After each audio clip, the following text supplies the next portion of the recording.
Welcome to the 23rd century.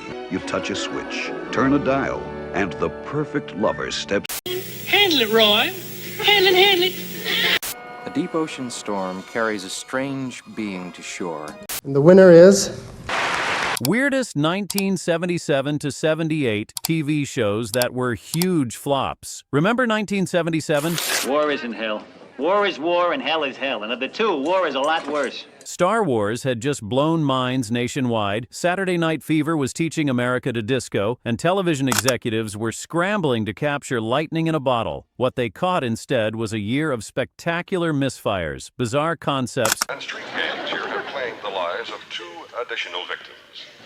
and shows so weird that cancellation was practically inevitable. From disco variety hours featuring cartoon characters to medical dramas that made viewers sick, 1977 to 78 gave us television's most ambitious failures. So grab your platform shoes and join us as we examine all the weirdest TV shows that crashed and burned during television's most experimental year. Baby, I'm Back, 1978. That's my wife, Olivia. She's still as pretty as the day I took off. 7 years before NBC's Perfect Nuclear Family dominated Thursday nights, CBS tried to tackle the sensitive subject of abandonment and reconciliation with Baby, I'm Back. She still thinks she can get rid of me. A sitcom so tone-deaf it made viewers wonder if anyone in the writer's room had ever met an actual family. Skin plant one on the mother-in-law. The premise seemed promising. After abandoning his wife and children for 7 years, Raymond Ellis, Demond Wilson from Sanford and Son, returns home to find his family has learned to live without him. His wife Olivia, Denise Nicholas, has raised their kids, found independence, and understandably isn't thrilled about his sudden reappearance. Marrying this guy. Because I need a husband and my children need a father. You've got a husband, and they've got a father. What could have been a groundbreaking exploration of family dynamics instead became a weekly parade of uncomfortable situations played for laughs. Episodes featured Raymond trying to win back his family through increasingly desperate schemes, while the show treated his 7-year abandonment as a minor relationship hiccup rather than serious trauma. The supporting cast included Helen Martin as Olivia's protective mother and Kim Fields in one of her earliest roles, but even their talents couldn't save scripts that seemed written by people who thought desertion was hilarious. Viewers quickly realized that some family reunions are better left unexplored, and CBS canceled the show after just 12 episodes.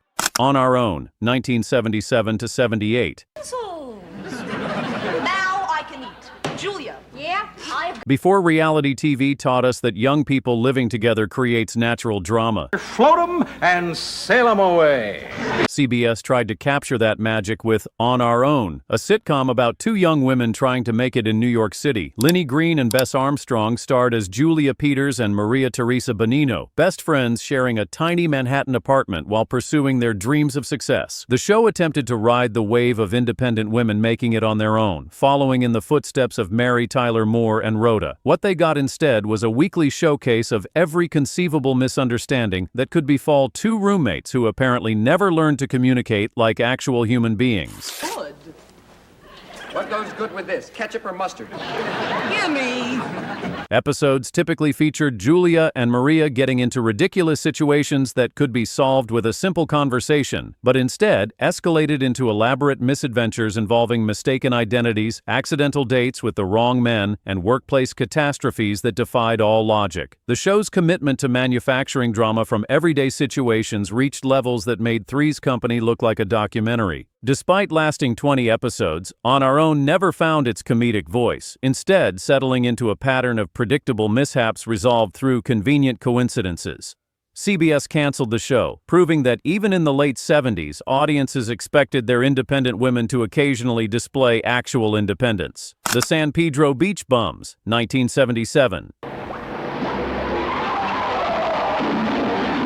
If Baywatch met The Big Lebowski in 1977, you'd get the San Pedro Beach Bums, a sun-soaked slice of California dreaming that barely lasted 10 episodes before getting washed ashore. This feel-good sitcom followed 5 lovable beach-dwelling misfits who lived on a rickety houseboat called Our Boat in San Pedro Harbor. The crew included smooth-talking leader Buddy, Stuart Penkin, neurotic dancer John Mark Robinson, culinary enthusiast Stuff, Daryl McCullough, gentle giant Moose, Christopher Murney, and ladies' man Boy Chick, Fred Willard, yes, that Fred Willard. Together, they pursued an endless summer of odd jobs, romantic misadventures, and beach bum philosophy while somehow never getting actual sunburns. San Pedro Beach Bums.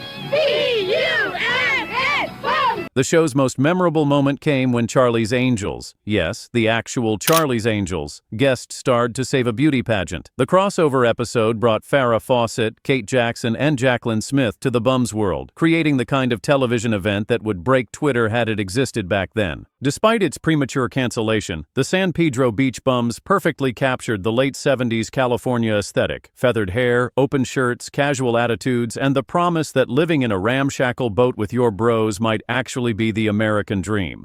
For a brief shining moment, these beach bums made unemployment look like the ultimate career choice. Good Times, 1974 to 79. Said you're laid off, but he'll call you back in a couple of days.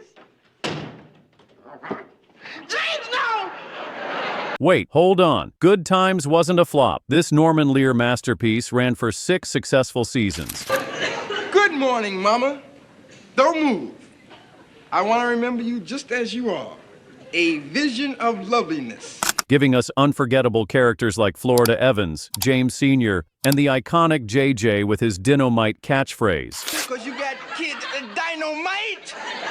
The show tackled serious social issues while maintaining its comedic heart, making it one of the most important sitcoms of the decade. Perhaps Good Times made the list because of the controversial decision to kill off John Amos's character James Sr. in Season 4, or maybe because the later seasons shifted focus more toward JJ's antics rather than the family's struggles with poverty. But calling this groundbreaking series a flop would be like calling the Jeffersons unsuccessful. It simply wasn't true.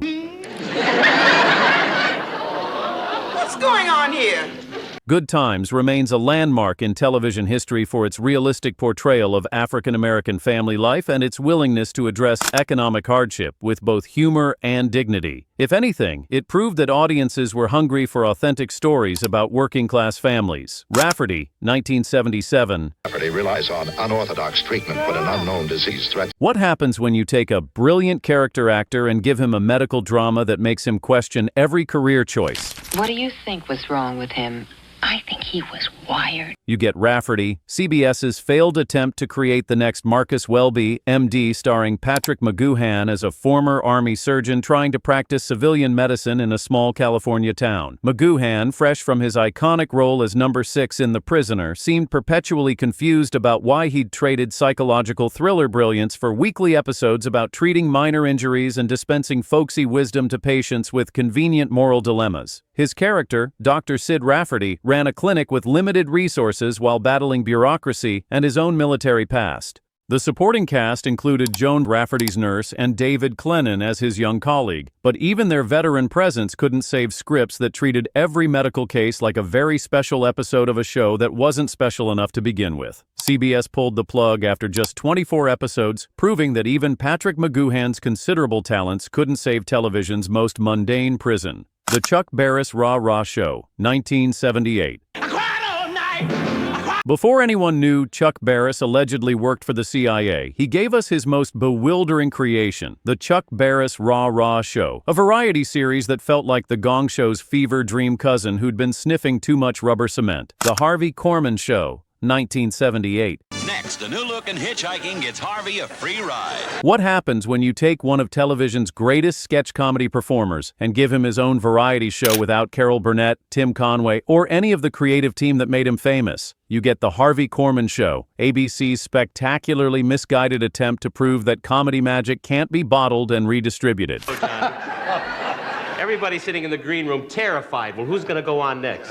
Korman, fresh from his legendary run on The Carol Burnett Show,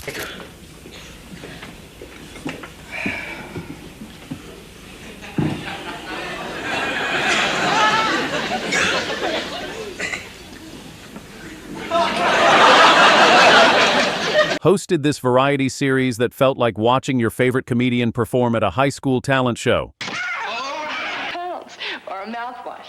I changed to Listermint. I feel a lot more sure of myself. The format included musical guests, comedy sketches, and Corman's attempts at monologue humor, but something essential was missing, mainly the chemistry and writing that had made him brilliant in the first place. The show's sketches often felt like rejected Carol Burnett material performed by actors who were trying too hard to recapture lightning in a bottle.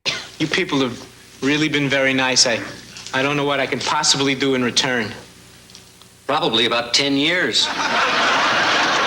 Corman's natural gift for character comedy seemed strained when forced to carry an entire show, rather than being part of an ensemble that understood his strengths. Most memorably, one episode featured Corman attempting to recreate his famous Went with the Wind parody from the Carol Burnett show, but without Carol as Scarlett, the sketch fell flatter than a pancake in a steamroller convention. ABC canceled the show after just 5 episodes, sending Corman back to guest appearances where his talents could shine properly. The Hanna-Barbera Happy Hour, 1978. Two sisters whose records have all-America dancing, whose television show... What happens when you give the creators of the Flintstones a variety show budget and a disco fever dream? You get the Hanna-Barbera Happy Hour, the most surreal television experiment of 1978. This live-action animation hybrid featured real hosts interacting with cartoon characters in a format that defied all logic and most viewers' sanity. Honey and Sis, played by real actresses, hosted this weekly variety show alongside animated guests including Yogi Bear, the Flintstones, and Scooby-Doo. The cartoon characters would perform musical numbers while the live hosts pretended this was completely normal. Imagine trying to explain to your children why Barney Rubble was singing disco while Fred Flintstone played drums that somehow made actual sound. The show's technical ambition exceeded its budget by astronomical proportions. The primitive blue screen technology made Roger Rabbit look like Avatar in comparison. Network executives quickly realized that asking families to accept cartoon bears hosting variety shows was perhaps a bridge too far, even for the late 70s. The show lasted just 4 months. The Oregon Trail, 1977. Come, mister. Selling rifles with a Sioux, that's the same as murdering your own people. What happens when you try to recreate Little House on the Prairie but make it about constantly moving westward instead of settling down? You get The Oregon Trail, NBC's failed attempt to capture frontier family drama that proved some journeys are better left incomplete. Rod Taylor starred as Evan Thorpe, leading his family and a wagon train of pioneers toward the promised land of Oregon in the 1840s. The show attempted to combine historical drama with family values, but most episodes felt like educational programming disguised as entertainment, complete with moral lessons that would make a Sunday school teacher blush. The supporting cast included Blair Brown as Thorpe's wife and a rotating group of pioneer families whose personal dramas provided weekly storylines about the hardships of westward expansion. Episodes typically featured attacks by hostile forces, dangerous river crossings, and medical emergencies treated with remedies that made modern viewers grateful for antibiotics. The show's commitment to historical accuracy extended to making every episode feel as long and arduous as an actual wagon train journey. NBC canceled the series after just 6 episodes, proving that viewers preferred their frontier adventures with more action and fewer lectures about pioneer perseverance. The Man from Atlantis, 1977 to 78. There is a great whirlpool here, Elizabeth. Patrick Duffy traded his eventual oil fortune for gills and webbed hands in The Man from Atlantis, a series that asked the burning question, what if Aquaman was an amnesiac marine biologist? This NBC curiosity featured Duffy as Mark Harris, a mysterious stranger with the ability to breathe underwater and swim at incredible speeds using a distinctive dolphin-like motion that Duffy created himself. Discovered washed ashore and recruited by the Foundation for Oceanic Research, Mark became their underwater investigator, battling oceanic threats and the villainous Mr. Schubert, Victor Buono. The show's underwater sequences were genuinely impressive for television, but the surface-level plots felt waterlogged from the start. The series began as 4 successful TV movies before becoming a regular series, but viewers quickly realized that a man who could only survive on land for limited periods made for frustrating storytelling. NBC canceled the show after just 13 episodes, but not before it launched Duffy toward his destiny as Bobby Ewing on Dallas. Police Story. The Best of. 1977 to 78. By 1977, James at 15, 1977 to 78. At 15, a pretty girl convinces James to join her friend's religious group. Before teen dramas discovered angst and social media, NBC tried to capture the authentic awkwardness of adolescence with James at 15, a coming-of-age series that made viewers remember why they tried so hard to forget being teenagers in the first place. Lance Kerwin starred as James Hunter, a sensitive 15-year-old navigating the social minefield of high school after his family moves from Oregon to Boston. The show attempted to tackle real teenage issues with documentary-style realism, but the results often felt more like a very special after-school special stretched into a weekly series. Most notably, the show featured one of television's first realistic depictions of teenage sexual experience, which immediately created controversy with network censors and conservative viewer groups. Despite its realistic approach, many episodes felt like cautionary tales designed by adults who remembered being teenagers but had clearly forgotten what teenagers actually sounded like. NBC canceled the series after just 21 episodes, proving that realistic teenage drama requires more than good intentions and accurate age progression. Carter Country, 1977 to 79. I don't know what you're missing not coming with us. Killing animals just isn't my thing. Oh, yeah, I forgot. What happens when you try to recreate the Dukes of Hazzard but focus on the sheriff's office instead of the criminals?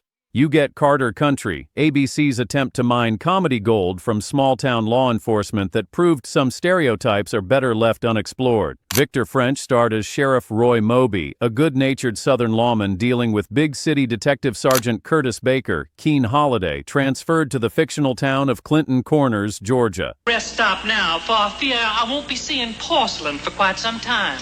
The show's premise relied heavily on culture clash humor between urban sophistication and rural simplicity, but the execution often felt more like cultural condescension than genuine comedy. The supporting cast included Barbara Kaysen as Lucille, the sheriff's secretary, and Richard Paul as Deputy Harley Puckett, whose primary character trait seemed to be pronouncing words incorrectly for comic effect. Episodes typically featured minor crimes solved through folksy wisdom and occasional misunderstandings about modern law enforcement techniques. Despite lasting 2 seasons and 43 episodes, Carter Country never found its comedic rhythm, instead settling into a pattern of predictable situations resolved through convenient character growth. Fish, 1977 to 79. Not that I don't love our apartment.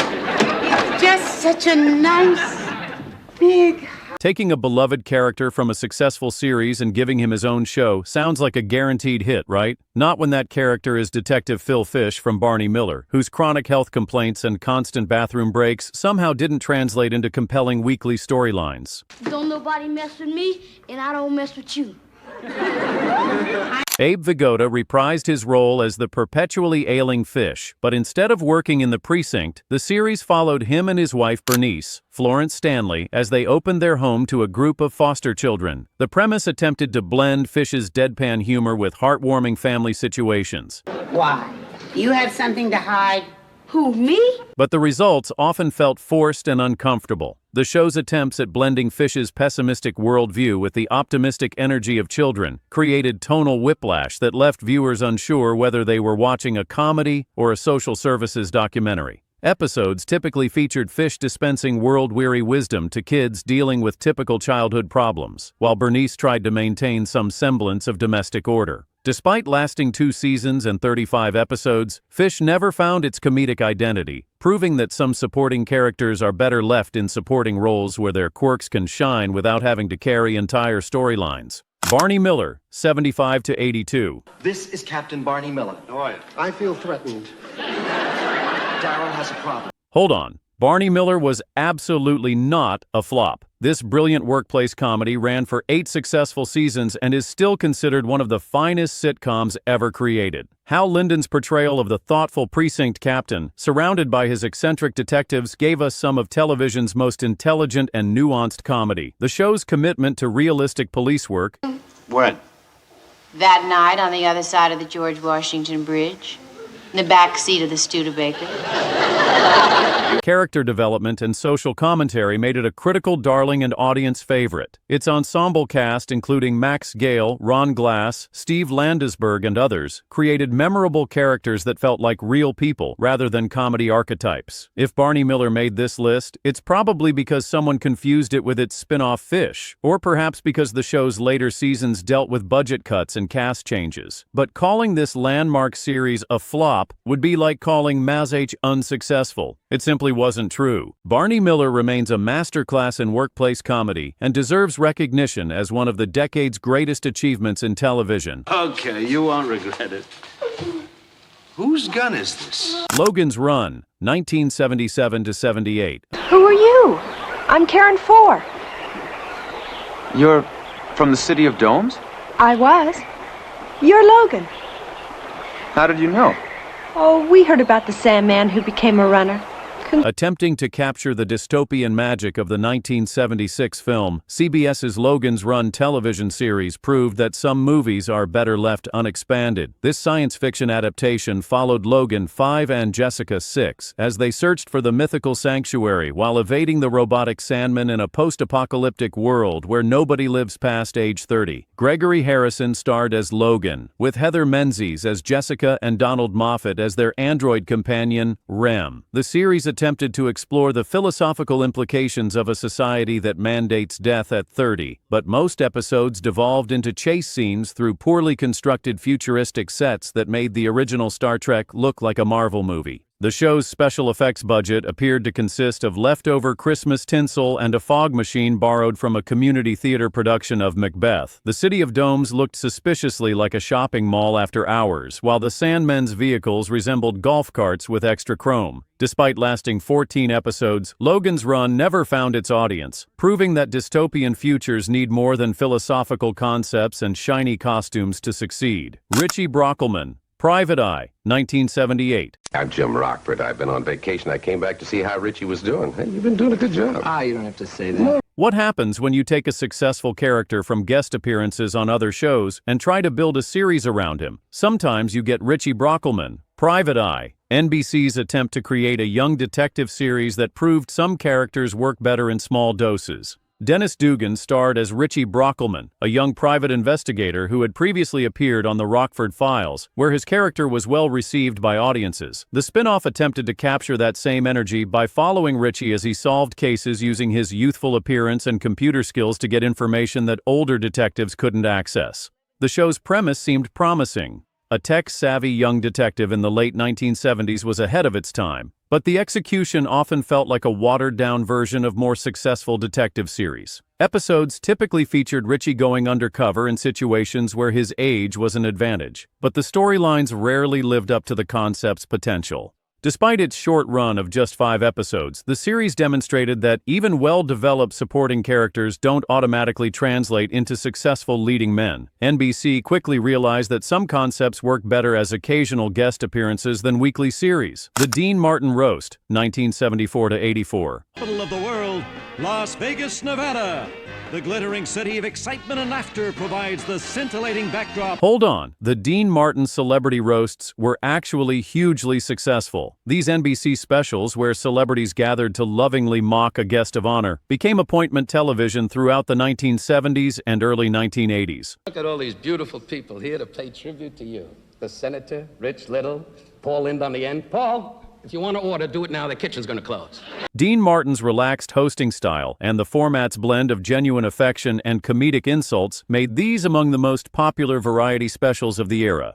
The roasts featured legendary comedians like Don Rickles, Foster Brooks, and Ruth Buzzy, alongside the celebrities being honored, creating memorable moments that are still quoted today. The format was so successful that it influenced comedy for decades, and has been revived multiple times in various forms. If the Dean Martin roasts appeared on a flops list, it would be completely inaccurate. These specials were among NBC's most reliable ratings winners and helped define what celebrity comedy could be during the network television era. The roasts remain beloved examples of classic American comedy and represent some of Dean Martin's most successful television work outside of his variety series. Husbands, Wives, and Lovers, 1978. likes it hot? Who's getting steamy? What happens when you try to create a sophisticated adult relationship comedy, but forget to include either sophistication or comedy? You get Husbands, Wives, and Lovers, CBS's failed attempt to explore modern marriage that made viewers wonder if anyone involved had ever been married themselves. The series followed 5 suburban couples navigating the complexities of 1970s relationships, attempting to address issues like women's liberation, changing gender roles, and evolving expectations about marriage. The ensemble cast included Jesse Wells, Cynthia Harris, and Ron Rifkin as various spouses dealing with contemporary relationship challenges. Episodes typically featured multiple storylines exploring different aspects of modern marriage, from career conflicts to sexual politics to generational differences. The show attempted to blend comedy with serious relationship drama, but the results often felt more like sociology homework than entertainment. The series' commitment to addressing real relationship issues was admirable, but the execution often felt preachy rather than enlightening. Storylines frequently featured characters learning convenient lessons about communication and compromise that resolved complex issues too neatly for believability. CBS canceled the show after just 10 episodes, proving that even well-intentioned explorations of modern relationships need genuine insight and authentic characters to succeed with audiences. MASH, 1972 to 83. War isn't hell. War is war and hell is hell. And of the two, war is a lot worse. Wait, MASH was one of the most successful shows in television history. This Korean War comedy drama ran for 11 seasons, won numerous Emmy Awards, and its series finale remains one of the most watched episodes in television history. The show's blend of humor and pathos, along with its stellar ensemble cast, made it a cultural phenomenon that influenced television for decades. If MASH appeared on this list, perhaps referenced as Smash, it would be completely inappropriate. The series successfully evolved from a film adaptation into something uniquely suited for television, tackling serious themes about war, friendship, and human nature while maintaining its comedic core. The show's ability to balance comedy with serious social commentary made it a landmark in television history, proving that sitcoms could address complex issues without losing their entertainment value. Its influence can be seen in countless shows that followed, from medical dramas to workplace comedies. MASH represents everything that was great about 1970s television: intelligent writing, character development, and the courage to tackle difficult subjects with both humor and respect. The Ted Knight Show, 1978. Look out! It's the man who drives women wild! What happens when you take one of television's greatest supporting actors and try to build a series around him playing essentially the same character? You get The Ted Knight Show, CBS's attempt to recreate the magic of Ted Baxter from The Mary Tyler Moore Show that proves some characters are perfect in their original context and nowhere else. Knight starred as Roger Dennis, a pompous news anchor at a small-market television station surrounded by a cast of characters that felt suspiciously similar to his colleagues at WJM-TV. The show attempted to capture the workplace comedy magic of Mary Tyler Moore, but without the ensemble chemistry and writing team that had made Ted Baxter brilliant. The supporting cast included Nancy Dussault and Sissy Colpitts, but even their efforts couldn't recreate the perfect storm of talent that had made the original series special. Episodes typically featured Roger making the same kind of egotistical mistakes that had made Ted Baxter funny, but in a different context, the behavior felt more annoying than endearing. CBS canceled the show after just 6 episodes, sending Knight back to guest appearances and eventually to his later success in Too Close for Comfort. The series proved that some characters are so perfectly crafted for their original shows that attempting to transplant them elsewhere only highlights what made them special in the first place.